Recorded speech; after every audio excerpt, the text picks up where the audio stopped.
के कार्यक्रम में अपना आशीर्वचन हमें प्रदान कर रही है आदरणीय स्मिता जयवंत मैम, निदेशिका PDONI PBD न्यू दिल्ली।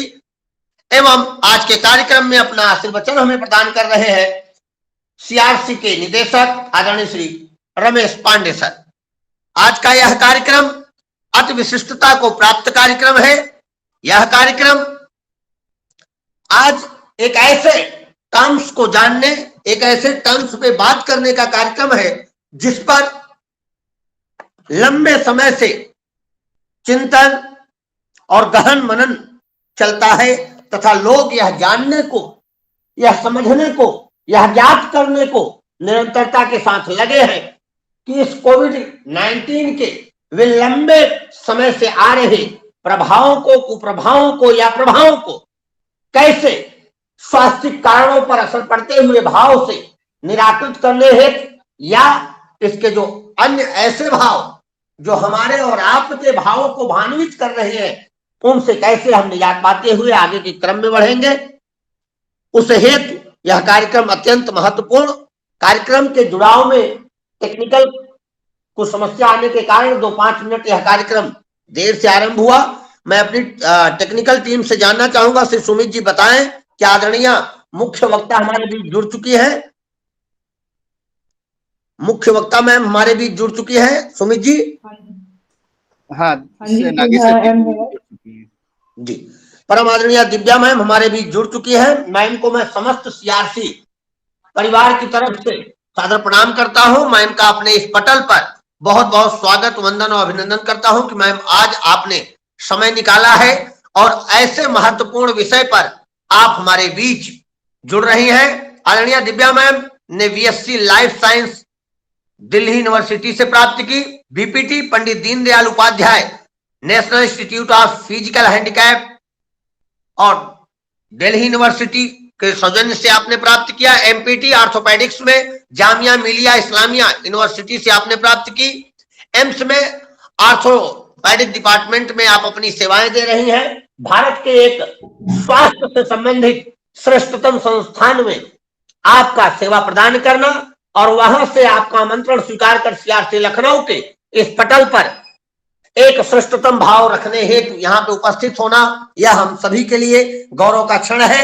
तो मैं अधिक समय व्यय न करते हुए आदरणीय दिव्या मैम को सादर आमंत्रित करता हूं कि मैम आप आए और अपने महत्वपूर्ण भाव हमारे बीच रखें। आदरणीय Divya ma'am. Thank you sir. Am I audible? जी मैम, आवाज स्पष्ट है। A very good afternoon to all of you. Thank you for inviting me to deliver a lecture on impact of long COVID on health and well-being. So, what are the aims and objectives for today's webinar? We will discuss about SARS-CoV-2 infection or COVID-19 briefly. Then we will discuss about long COVID and who gets it, what are the risk factors responsible for it, its real world scenario, and its impact on physical and mental health. And lastly, I will discuss about approach to patient with long COVID and overview. Okay, so let's start. SARS-CoV-2 infection or COVID-19. As you all know, on 31st December 2019, the Chinese authorities reported to the WHO an emerging novel coronavirus in patients from Wuhan, Hubei province of China. Due to the rapid global rise in cases, this was declared a global pandemic on 11 March 2020. Currently, the virus is known as SARS-CoV-2 and the disease name is COVID-19. Coronavirus were first identified in the 1960s and have recently been identified as the cause of MERS COVID outbreak of 2012 and SARS-CoV-1 in 2003. It is a major pandemic now and has caused morbidity and mortality at a substantial level globally. Out of the total individuals affected, about 80% had mild to moderate disease, and those who had severe illness, 5% had showed critical illness. Next slide. How is virus gets transmitted? It is basically transmitted via airborne transmission, or it can be transmitted by droplet or contact transmission. Next slide. Pathophysiology. The virus enters into the host cell via aerosol transmission or droplet transmission. Once it enters into the host cell, please change slide. So it's pathophysiology. I'll discuss it briefly. Once the virus enters the host cell via aerosol transmission or droplet transmission, it binds to the host cell receptor, that is ACE2 receptor. After binding of SARS-CoV-2 to the ACE2 receptor, basically the S protein of the sorry to disturb you ma'am. Ma'am ji क्षमा करें, मैं आपको बीच में disturb कर रहा हूं, but ma'am हमारे श्रोताओं को देखते हुए मैं चाहूंगा बाइलिंगुअल रहे मैम, तो बड़ी ओके कृपा होगी मैम। I'll try. ओके इसमें क्या होता है बेसिकली पैथोफिजियोलॉजी में कि वायरस जो होता है ह्यूमंस की बॉडी में एंटर करता है कैसे via aerosol transmission like air air से ट्रांसमिट होता है और ये ड्रॉपलेट्स भी के थ्रू भी जाता है लाइक कोई इन्फेक्टेड पर्सन है कफ करता है स्नीज करता है तो जो उसके ड्रॉपलेट्स होते हैं वो एयर में उड़ते हैं बेसिकली ठीक है तो उसके थ्रू वायरस बॉडी में ट्रांसमिट होता है जब बॉडी में ट्रांसफर होता है वायरस तो बॉडी में हमारे ह्यूमंस का जो सेल्स होता है like lung cells GI gastrointestinal system में जो सेल्स होती है उसके ऊपर कुछ रिसेप्टर्स होते हैं उसको कहते हैं एस2 रिसेप्टर तो जो वायरस होता है उसके ऊपर जो बेसिकली एस स्पाइक प्रोटीन होते हैं वो और एस2 रिसेप्टर के बीच में एक अफिनिटी होता है ठीक है तो क्या होता है वायरस जो होता है वो बाइंड करता है एस2 रिसेप्टर से जब वो एस टू रिसेप्टर से बाइंड करता है तो उसके बाद वो अपना जेनेटिक मटेरियल को रिलीज करता है जो जिसको कहते हैं आरएनए फिर वो आरएनए फर्दर रेप्लिकेट होता है वाया एंजाइम आरएनए पॉलीमरेज और इस प्रोसेस को कहते हैं ट्रांसक्रिप्शन ठीक है तो वो आरएनए जो है जो वायरल का आरएनए होता है वायरस आरएनए जो होता है वो रेप्लिकेट होता है और फिर वो अपना एक न्यू न्यू न्यू कॉपी बनाता है और वो जो न्यू कॉपी बनती है वो फर्दर ट्रांसलेशन के दोबारा न्यू प्रोटीन्स बनाती है वो एक लॉन्ग चेन बनता है प्रोटीन्स का और वो प्रोटीन्स का चेन होता है वो वाया प्रोटियोलिसिस एक प्रोसेस होता है जिसके द्वारा जो प्रोटीन्स का चेन होता है वायरल प्रोटीन का चेन वो टूटता है छोटे छोटे छोटे छोटे टुकड़ों में और फिर वो बॉडी की पूरा बॉडी में हमारे बॉडी में फैलता है I hope I have clear it and then next slide जो इसका एक्यूट इलनेस का फेस होता है बेसिकली ये 2 to 3 वीक्स तक रहता है और कहीं कहीं ये लिखा गया है 4 वीक्स तक एंड सिम्टम्स जो होते हैं डेवलप होते हैं 4 to 5 days after the exposure to the virus typical symptoms I hope you all know fever होता है dry cough and shortness of breath होता है जिसको डिस्निया भी कहते हैं अदर गैस्ट्रोइंटेस्टिनल सिम्टम्स होते हैं like nausea vomiting diarrhoea abdominal pain neuro symptoms हो सकते हैं loss of taste loss of smell loss of smell means anosmia and loss of taste means dysphagia muscle pain हो सकता है जॉइंट पेन हो सकता है जैसे कि मैंने बताया सिम्टम्स जो होते हैं नॉर्मली 2 to 3 वीक्स होता है या 4 वीक्स तक हो सकते हैं बट कुछ पेशेंट में ऐसे है कि सिम्टम्स जो होते हैं वो परसिस्ट होते हैं लॉन्ग टाइम के लिए कम से कम मतलब मोर देन 4 वीक्स हो सकते हैं या मंथ तक भी चले जाते हैं उस पेशेंट उस कंडीशन को बोलते हैं long Covid basically next slide please हाँ ये एक आर्टिकल था जो टाइम्स ऑफ इंडिया में आया था ये लिखा था जर्नलिस्ट पद्म प्रिया ने और उन्होंने बताया था कि long COVID is the next epidemic we will face because much emphasis अभी तक जो दिया है सब भी मतलब अभी तक के आर्टिकल्स में यही दिखाया है कि अभी तक सब में यही आ रहा सार्स कोविड 2 के बारे में जो एक्यूट इलनेस है उसके बारे में बट काफी कम लोग है या कम आर्टिकल्स है कम रिसर्च है जिसमें लॉन्ग कोविड के बारे में डिस्कस हुआ है अभी रिसेंटली ये डॉक्टर यान लिप्किन है वायरोलॉजिस्ट है उन्होंने अपना एक इंडिया टुडे कॉन्क्लेव में लेक्चर दिया था तो उसमें भी लॉन्ग कोविड के बारे में उन्होंने बताया था कि ये फ्यूचर में एक पेंडेमिक एंड एपिडेमिक हो सकता है अगर हमने अभी इसको हैंडल नहीं किया तो next slide so let's start with our main topic long covid what is long covid it is a term first given by Peter Go to denote persistence of symptoms weeks or months after acute infection इसको हम long हॉलर्स भी कह सकते हैं या post Covid syndrome भी कह सकते हैं लॉन्ग हॉलर्स जो टर्म थी वो दी थी वॉटसन एंड यंग ने और इसका जो नेचर है लॉन्ग कोविड का वो कंटिन्यूस है रिलैक्सिंग है और रेमिटिंग है इसमें क्या होता है कि पेशेंट एकदम फील करता है कि हाँ वो कम्प्लीटली ठीक हो गया, बट एकदम फिर उसको थोड़े दिन बाद सडनली वो फील करता है फेटिक, जल्दी टायर्ड होना, ठीक है, और dyspnoea, like shortness of breath, ये सब। फिर लॉन्ग कोविड के कुछ डेफिनेशंस है जो अलग अलग ऑक्सफोर्ड इंस्टीट्यूट ने दिया है, डब्ल्यूएचओ ने भी अभी रिसेंटली अक्टूबर में डेफिनेशन दिया है इसका। उन्होंने बताया कि long COVID has been used to refer to COVID symptoms that extend beyond the 1 or 2 weeks of recovery expected for patients with mild cases. And they estimated that 10 to 20% of COVID patients experience lingering symptoms for months following infection. Means कि आपको जब acute infection वाला period जो होता है वो खत्म हो जाता है, उसके कुछ दिनों बाद पेशेंट को फील होता है कुछ symptoms like फेटिक, breathlessness, brain fog means कि वो पेशेंट को कंसंट्रेशन में डिफिकल्टी आती है, अटेंशन डिफिकल्टी होता है, मेमोरी प्रॉब्लम होता है, कुछ पेशेंट डिप्रेशन भी फील करते हैं।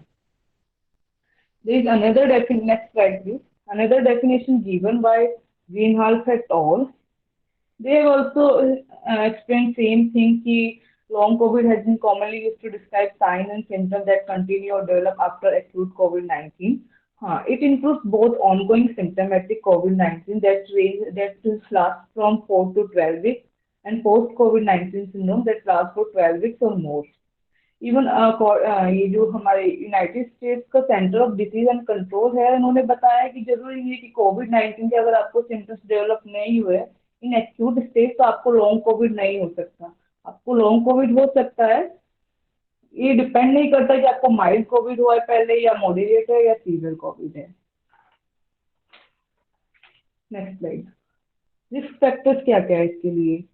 जिसके ज्यादा ओल्डर एज है, बेसिकली इनको ओबेज है, प्री एग्जिस्टिंग कोमॉर्बिडिटीज है, पहले काफी सारी क्रॉनिक कंडीशन है, या ब्लैक रेस की है, ब्लैक है, Asian and minority ethnic community के है, उनको उनमें ये देखा गया है, या जिसको मोर देन 5 सिम्टम्स है इन द एक्यूट स्टेज, उनमें ये देखा गया है और हो सकता है लॉन्ग कोविड। Next slide. अब इसका एपिडेमियोलॉजी क्या है, रियल वर्ल्ड सिनेरियो क्या है? इधर से हमारे यहाँ मतलब कंट्री से, अलग अलग कंट्री से डिफरेंट डिफरेंट रिपोर्ट्स आ रहा है जिसमें लॉन्ग कोविड के बारे में बताया गया है कि कितना परसेंटेज लोगों को क्या क्या सिम्टम्स डेवलप हो रहे हैं। Next slide. एक रिपोर्ट है इटली से, it is given by Garcia et al. उन्होंने बताया कि 87% जो पीपल रिकवर्ड हो रहे हैं, they have shown persistence of at least one symptom even at 60 days, means after 2 months bar of acute infection. 32% had 1 or 2 symptoms and 55% had 3 or more symptoms. They have reported. और common symptoms जो उन्होंने report किए, फेटीग है, reduce quality of life है, dyspnoea है, joint pain, chest pain, and उनको जो daily activities है, पेशेंट को डेली एक्टिविटीज में थोड़ा प्रॉब्लम आ रहा है, और कुछ मेंटल हेल्थ इशू भी रिपोर्ट किए गए हैं जैसे anxiety, depression and post traumatic stress disorder. Another study given by Arnell from UK, they have also found that COVID-19 patient discharged from hospital experiencing breathlessness and excessive fatigue even at 3 months. Next slide.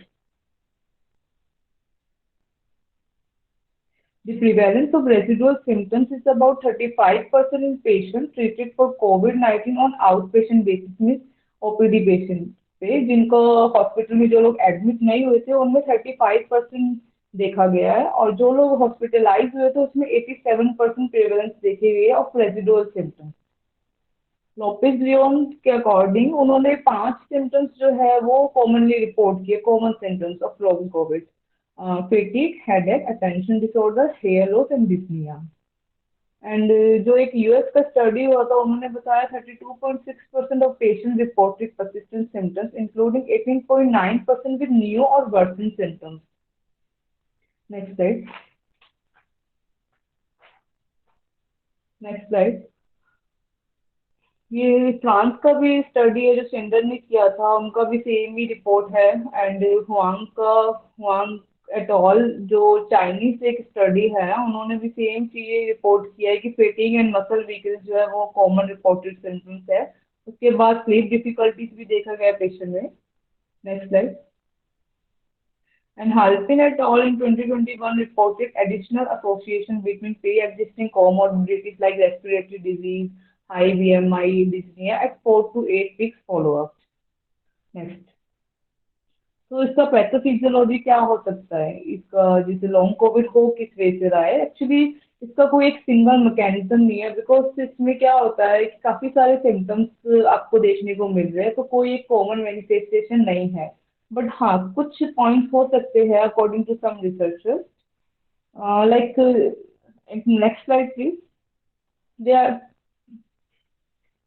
There are some very pathophysiological factors like post-acute illness complication हो सकता है, जिसकी वजह से ये long Covid के symptoms जो आ रहे हैं पेशेंट में वो देखे जा सकते हैं। और कोमोर्बिडिटीज हो सकती है, ड्रग्स का साइड इफेक्ट होता है, ऑर्गन डैमेज हो सकता है, साइटोकाइन स्टॉर्म हो सकता है जो एक इन्फ्लामेटरी मार्कर्स होते हैं उसकी उसकी वजह से हो सकता है। There may be altered immune system या deconditioning effect हो सकता है due to post prolonged hospitalization, और there may be some psychological issue, वो भी हो सकते हैं। ठीक है, next slide। So what are the impacts of long COVID basically on health and well-being? See, similar to acute COVID-19 infection, patients with long COVID also experience multiple symptoms, as I have told you earlier. It involves lungs and other parts of the body like cardiovascular system, kidney, musculoskeletal system, endocrine system में भी problem आ सकता है, आपको hormone problem हो सकता है, आपका mental health issue पे भी इफेक्ट आ सकता है। ठीक है, और जनरल सिम्टम्स मैंने आपको बताया है, मलेज है, फेटीग है, डिस्निया है। नेक्स्ट। मैंने इसको जो इम्पैक्ट को टू पार्ट्स में डिवाइड किया है, impact on physical and impact on mental health. Impact on physical health, researcher जो है हमारे, उन्होंने दो पार्ट्स में कोविड-19 जो लॉन्ग कोविड है उसके इम्पैक्ट को दो टू पार्ट्स में और टू पार्ट्स में डिवाइड किया। बेसिकली इसके टू पैटर्न्स दिखाए हैं। जनरल पैटर्न होता है एक सिम्टम्स का, एक होता है मल्टी सिस्टम कंप्लेंट।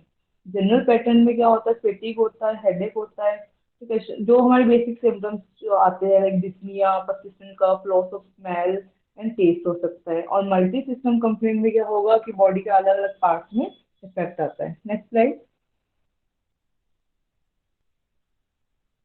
ये मैंने आपको बता दिया कि परसिस्टेंट सिम्टम्स होते हैं, फिजिकल, कॉग्निटिव, साइकोलॉजिकल सिम्टम्स होते हैं। कई पेशेंट को पोस्ट एक्सेप्शनल मलेज फील होता है, लाइक कुछ एक्टिविटी करेगा, थोड़ा सा भी काम करेगा, अपना डेली वर्क करेगा, तो उसको एकदम ऐसा फील होता है, थकावट बहुत ज्यादा, और फिर वो पूरा फिर ऐसा लाइक कि बैड रिटर्न हो जाता है कि अब वो कुछ नहीं कर सकता।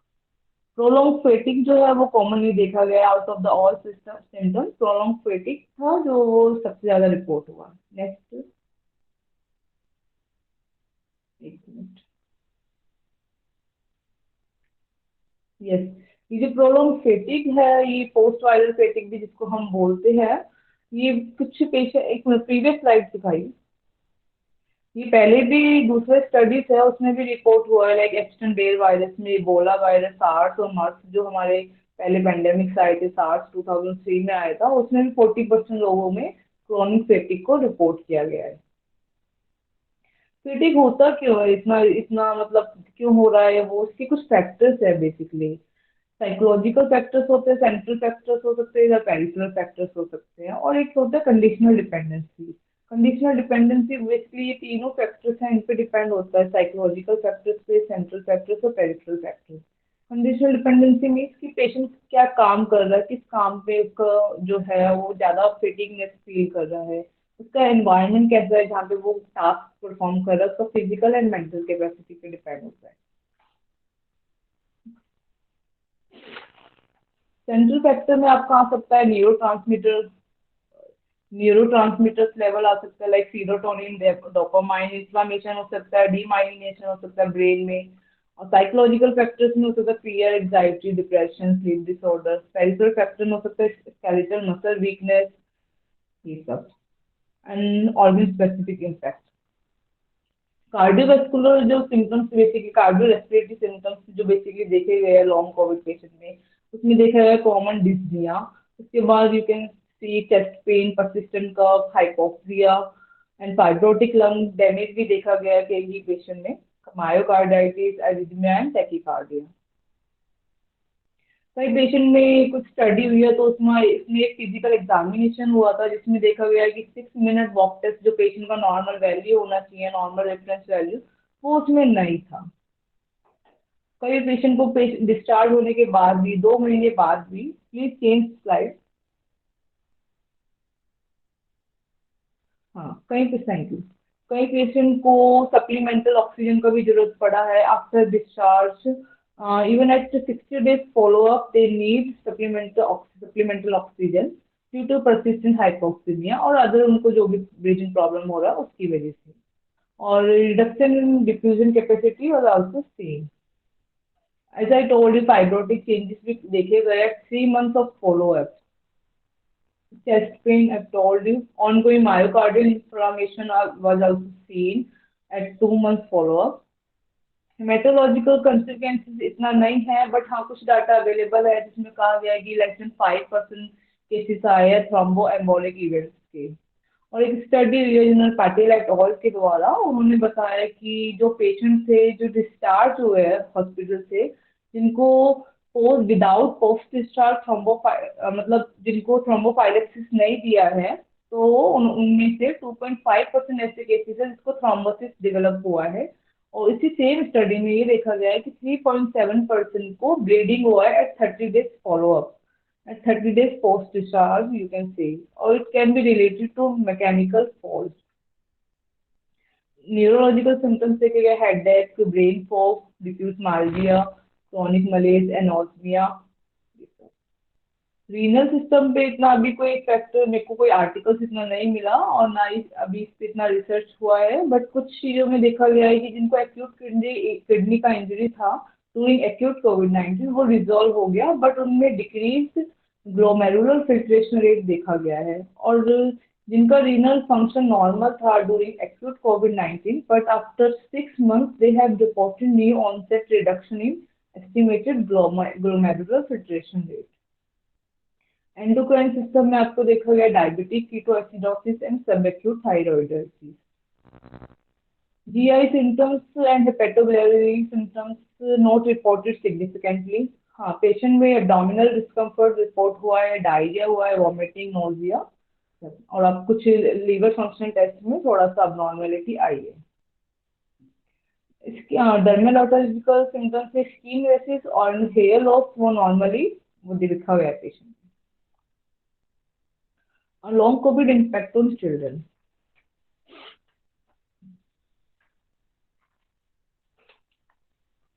There is an increasing evidence that adult patients diagnosed with acute COVID-19 suffers from long COVID, but data on long COVID in children are lacking.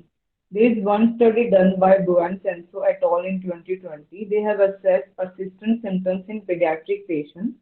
उन्होंने 129 पेशेंट लिए थे चिल्ड्रन जिनको कोविड-19 था।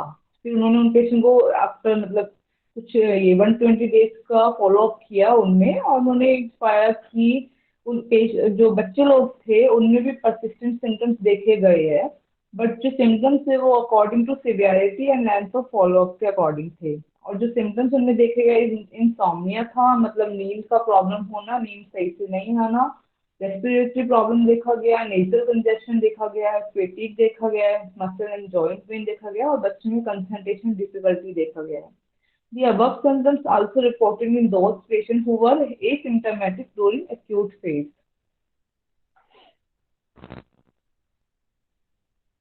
There is also increasing evidence that restrictive measures aimed at limiting the pandemic are having a significant impact on child's mental health. So the evidence that COVID-19 can have long-term impact on children as well, including those with asymptomatic COVID-19. It highlights the need for pediatricians, mental health experts, and policymakers of implementing measures to reduce impact of the pandemic on child health. Means इसमें भी हमें एक बच्चों के लिए एक holistic approach चाहिए, paediatrician होना चाहिए, स्पेशलिस्ट होने चाहिए, मेंटल हेल्थ एक्सपर्ट होना चाहिए, सो दैट कि वो ऐसी पॉलिसीज बनाए, ऐसा ट्रीटमेंट प्रोटोकॉल बनाए जिससे बच्चों का जो भी लॉन्ग कोविड के सिम्टम्स आ रहे हैं उसको एक प्रॉपर वे में मैनेज कर सके। Change the slide please. Change. या thank you. Long covid its impact on mental health, ये बहुत ही ज्यादा इम्पोर्टेंट है क्योंकि सबसे ज्यादा साइकोलॉजिकल इम्पैक्ट ही ज्यादा देखे गए हैं। द प्रेजेंस ऑफ, एक मिनट,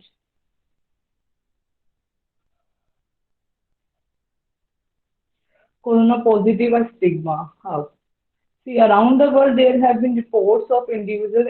अभी काफी सारा रिपोर्ट आया था जब कोरोना स्टार्ट हुआ था कि लोगों के साथ वर्बल अब्यूज हो रहा है, फिजिकल अब्यूज हो रहा है। क्यों? क्योंकि कई लोग थे और हेल्थ केयर प्रोफेशनल के साथ भी ये हो रहा था, बिकॉज वो लोग कोविड पेशेंट को हैंडल करते थे और कुछ जो लोग खुद पेशेंट थे उनके साथ भी काफी डिस्क्रिमिनेशन हुआ है। तो इस एक सोशल स्टिग्मा लोगों के साथ, मतलब लोगों को फील हुआ है।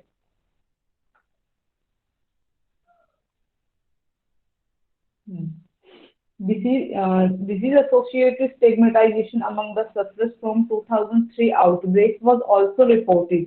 मतलब 2003 में जो एक वो आया था सार्स कोविड 1 आया था, उसपे भी सेम स्टिग्मा लोगों सोशल स्टिग्मा नोटिस किया गया था।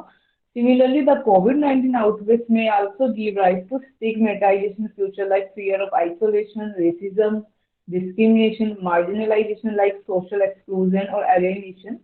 ये हो सकता है आगे तो sir. The proportion of COVID-19 survivors who had anxiety or depression slightly increased between 6 months and 12 months of follow-up। Stigmatise जो बेसिकली पेशेंट्स होते हैं जो ये फील करते हैं उन लोगों को और इमोशनल डिस्टर्बेंस होता है, एंग्जाइटी होती है, डिप्रेशन होता है। डब्ल्यूएचओ ने एक अपना एक साइको सोशल एक अपना प्रोटोकॉल पब्लिश किया था अभी लास्ट ईयर अक्टूबर 2020 में कि जो लोगों के साथ स्टिग्मा मतलब ये लोग फील कर रहे हैं तो उसको कैसे हैंडल किया जाए basically. Next slide.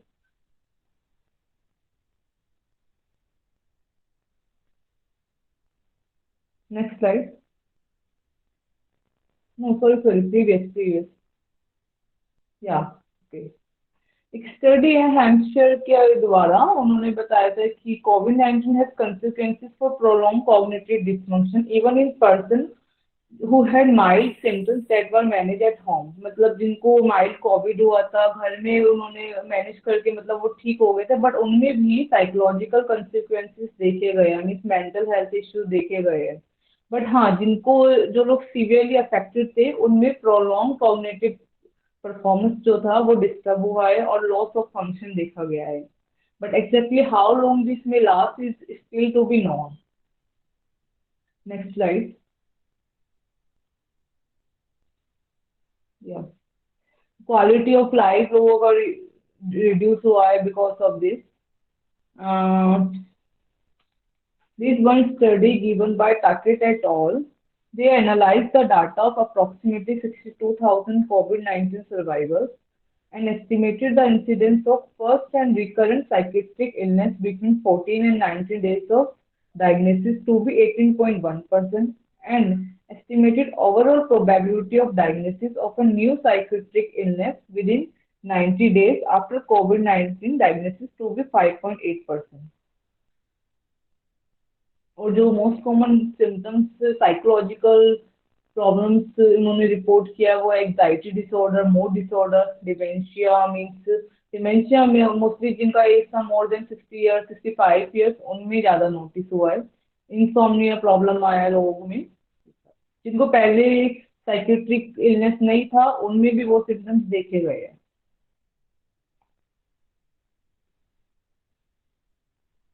Approach to patient with long COVID and overview. मैं इसका एक ओवरव्यू देना चाहूंगी। As we have learned, people suffering from long COVID experiencing multiple symptoms, तो हमें भी एक मल्टीडिसिप्लिनरी अप्रोच को अपनाना होगा। बट उससे पहले एक इम्पॉर्टेंट मैं बात बोलूंगी कि बेस्ट वे है पोस्ट कोविड इलनेस को कम प्रिवेंट करने का। इससे बेटर है कि आपको कोविड हो ही ना, तो बेटर है कि आप कोविड प्रिवेंशन वाले जितने भी मेजर्स है उसको फॉलो करें। Get vaccinated first as soon as you can, just follow the basic preventive protocols like use face mask, maintain a 6 feet distance, don't touch your face, sterilization important है, हाथ को sanitise करिए और healthy खाइए, balance diet खाइए, थोड़ा exercise करिए, योगा करिए।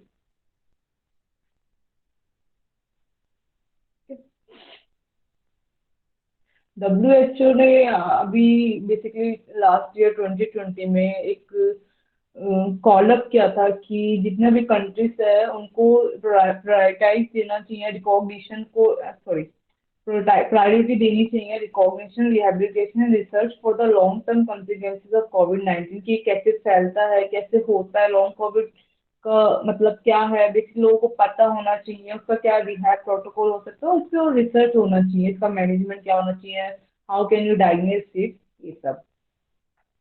और उन्होंने बताया कि इसके लिए compassionate and multi disciplinary care का जरूरत होता है टू ट्रीट लॉन्ग कोविड। और इसके लिए बेसिकली एक इंडिविजुअलाइज्ड अप्रोच आपको पेशेंट के लिए फॉलो करना चाहिए। ये नाइस गाइडलाइंस है, nice is national institute for health and care excellence, ये यूके का ऑर्गेनाइजेशन है, उन्होंने कुछ गाइडलाइंस को दिया है which tells about identification, assessment and managing the long term effects of long COVID-19. Next, basically the treatment of people with long COVID require multidisciplinary approach, as I told you, और इसमें क्या क्या include होता है, patient का detail clinical evaluation, examination जरूरी है, proper documentation होना चाहिए कि इसको क्या सिम्टम्स आए थे पहले, क्या अभी फील हो रहा है, क्या न्यू सिम्टम्स आए हैं, पेशेंट का एजुकेशन होना, पेशेंट का एजुकेट करिए कि ये जो प्रॉब्लम है लॉन्ग कोविड का वो टेम्पररी है, मतलब आपको जो सिम्टम्स आ रहे हैं वो जल्दी रिकवर हो जाएगी, बट आप एक प्रॉपर वे में ट्रीटमेंट लो, ये सब उसको पूरा अवेयरनेस देना जरूरी है। सिम्टोमेटिक ट्रीटमेंट देना चाहिए उनका, जो भी अभी लाइक उसको अगर मसल पेन हो रहा है, जॉइंट्स पेन हो रहा है, तो उसका इमीडिएट पेन रिलीफ होना चाहिए, और उसको जितना भी एक स्पेशलिस्ट को रेफर करना चाहिए अगर उसमें कुछ न्यूरो के सिम्टम्स आ रहे हैं, पल्मोनरी सिम्टम्स आ रहे हैं, कार्डियोवैस्कुलर सिम्टम्स आ रहे हैं, उसके अकॉर्डिंग उसको रेफर करना चाहिए, और जितना भी उसका अंडरलाइन कॉमॉर्बिडिटीज है उसको ट्रीट करना चाहिए, साइकिट्रिस्ट की हेल्प लेनी चाहिए, अदर मेंटल हेल्थ प्रोफेशनल होते हैं उनका हेल्प लेना चाहिए, फिजियोथेरेपी देना चाहिए। फिजियोथेरेपी में क्या कर सकते हैं आप, पेशेंट ओरिएंटेड एक्सरसाइज प्रोटोकॉल बना सकते हो, उसका pain management, chest PT important है, न्यूरो रिहेबिलिटेशन करवाना चाहिए, ऑक्यूपेशनल थेरेपी दे सकता है patient, yoga therapy, meditation, music therapy सबसे ज्यादा इंपॉर्टेंट है स्ट्रेस रिड्यूस करने के लिए। बैलेंस और हेल्दी डाइट पेशेंट को एडवाइस कर सकते हैं, और पेशेंट एडवोकेसी ग्रुप चल रहा है आजकल ऑनलाइन, अलग अलग कंट्रीज भी ये सब अपने ग्रुप बना रहे हैं, ये एक पीयर सपोर्ट ग्रुप होता है बेसिकली, जो आपको बताता है कि लॉन्ग कोविड के बारे में, मतलब अगर आपको सिम्टम्स आ रहा है आप क्या कर सकते हैं, किसको रेफर, किससे आप गाइडेंस ले सकते हैं, ये सब, तो इसका भी काफी अच्छा रोल है। बिकॉज ये एक न्यू डिजीज है तो इसकी लॉन्ग टर्म इफेक्ट्स और ट्रीटमेंट ऑप्शन अभी कम ही है, मतलब है बट इतना रिसर्च नहीं हुआ है, अभी जितना भी रिसर्च हुआ है मैंने सिर्फ वही डाला है इसमें जो लेटेस्ट चल रहा है अभी। साथ में पेशेंट को रीअश्योरेंस देना बहुत जरूरी है, अगर पेशेंट की सिम्टम्स वर्स हो रहे हैं पहले से, दिक्कत पहले से, लाइक अगर जो जो एक्यूट कोविड-19 के टाइम इतना प्रॉब्लम नहीं था बट बाद में इतना प्रॉब्लम हो रहा है, लाइक कोई सा भी कार्डियो प्रॉब्लम हो रहा है या न्यूरो प्रॉब्लम हो रहा है, तो उसको बोलना, इमरजेंसी डिपार्टमेंट के लिए बोल देना चाहिए कि इमरजेंसी में जाके वो दिखा सकते हैं। लॉन्ग टर्म फॉलोअप इम्पोर्टेंट है पेशेंट का, एनोज्मिया है उनको तो उसके लिए ऑल्फैक्टरी ट्रेनिंग कर सकता है कि फेटिग मैनेजमेंट थोड़ा डिफिकल्ट होता है, तो फेटिग मैनेजमेंट के लिए आप careful pacing and goal setting का वो यूज, गोल सेटिंग उसके अकॉर्डिंग टू पेशेंट बनाने चाहिए। एक रिहैब प्रोटोकॉल है Stanford hall consensus statement for post Covid acute covid rehabilitation protocol है, वो आप यूज कर सकते हैं, ये आपको ऑनलाइन मिल जाएगा। इसमें क्या दे रखा है बेसिकली, न्यूरो रिहैब कैसे कर सकते हैं लॉन्ग कोविड पेशेंट में, और कार्डियो रिहैब कैसे कर सकते हैं, ये सब। And last is more important, ये मैंने बता दी, स्ट्रेस रिडक्शन सबसे ज्यादा इम्पोर्टेंट है। So finally conclusion, next slide please. Persistence of various symptoms in people who recover from COVID-19 is a major health issue, as I told you. It could be due to various mechanisms such as post-intensive care, prolonged hospitalization की वजह से हो सकता है, post-viral fatigue syndrome हो सकता है patient में, due to permanent organ damage की वजह से हो सकता है। Although long COVID may be short on evidence for optimal management, this rapidly evolving clinical problem has important public health consideration as the pandemic continue apace. Because COVID अभी खत्म नहीं हो, COVID चल रहा है, ठीक है, तो ये एक इम्पोर्टेंट हेल्थ इशू बन जाता है हमारे लिए लॉन्ग कोविड अभी। तो इसको अभी से मैनेज करना हमें सीखना चाहिए। इसको कैसे इवैल्यूएशन करना है, कैसे मैनेज करना है, पेशेंट को कैसे हैंडल करना है, पेशेंट को क्या क्या एजुकेशन देना, ये इम्पोर्टेंट है। उस पे अभी what is more important is further research is required, absolutely required, and collaboration of scientific and medical communities are required to know the true long-term outlook. Thank you so much. मैंने हिंदी में बोलने का कोशिश किया है, सॉरी मैं थोड़ा इधर उधर हो गया हिंदी के word. Thank you so much sir.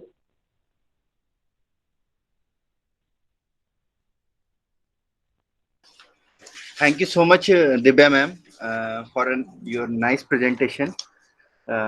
जैसा कि आपने आज लॉन्ग कोविड-19 के ऊपर जो हमारे पार्टिसिपेंट्स को बताया, ये काफ़ी हेल्पफुल रहेगा और मैं आशा करता हूँ हमारे जो पार्टिसिपेंट्स हैं आज के नॉलेज से अपने समाज को, अपने परिवार को कोविड-19 से बचाएंगे। उससे रिलेटेड जो भी समस्याएं हैं, फ्यूचर में कॉम्प्लिकेशंस हैं, उससे रिलेटेड जो भी है उसके रिगार्डिंग डॉक्टर से कंसल्ट करेंगे और प्रिकॉशंस रखेंगे।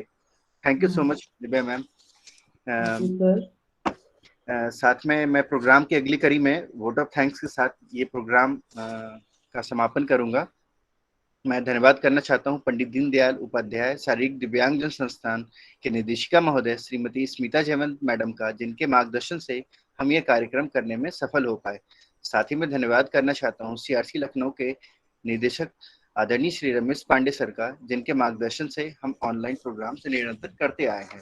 साथ ही मैं विशेष धन्यवाद करता हूं आज के हमारी respected resource person doctor Divya madam का, जो एम्स में ऑर्थोपेडिक डिपार्टमेंट में फिजियोथेरेपिस्ट की पोस्ट पर हैं। Thank you so much for your nice presentation और sharing a valuable knowledge with us. Thank you ma'am, thank you so much ma'am. साथ ही मैं धन्यवाद करना चाहता हूँ सीआरसी के सभी ऑफिसर्स का, जिनके सपोर्ट से हम ये कार्यक्रम निरंतर करते आए हैं। Thank you so much. साथ ही हम सभी पार्टिसिपेंट्स का थैंक्स करना चाहते हैं, जिनके उपस्थिति से यह कार्यक्रम हम कर पाए। Thank you so much. Thank you all of you. Thank you, Divya ma'am. Thank you so much. Thank you, sir. Okay, sir. Thank you.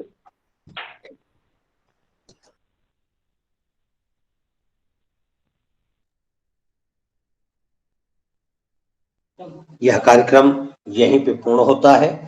आप सभी सुधीर जनों का सीआरसी लखनऊ की तरफ से पुनः पुनः धन्यवाद। आप जुड़े और जुड़ करके आपने आज के विशेषज्ञ को सुना। आप सभी लोग लेफ्ट कर सकते हैं। कार्यक्रम आधिकारिक रूप से यहीं पूर्ण होता है। सभी को धन्यवाद।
जिन पार्टिसिपेंट्स को सर्टिफिकेट चाहिए, फीडबैक लिंक डाल दिया गया है, कृपया इसे जरूर फिल कर दें। Thank you so much. Link fill करने के बाद आप लोग प्रोग्राम से एग्जिट हो सकते हैं। Thank you so much.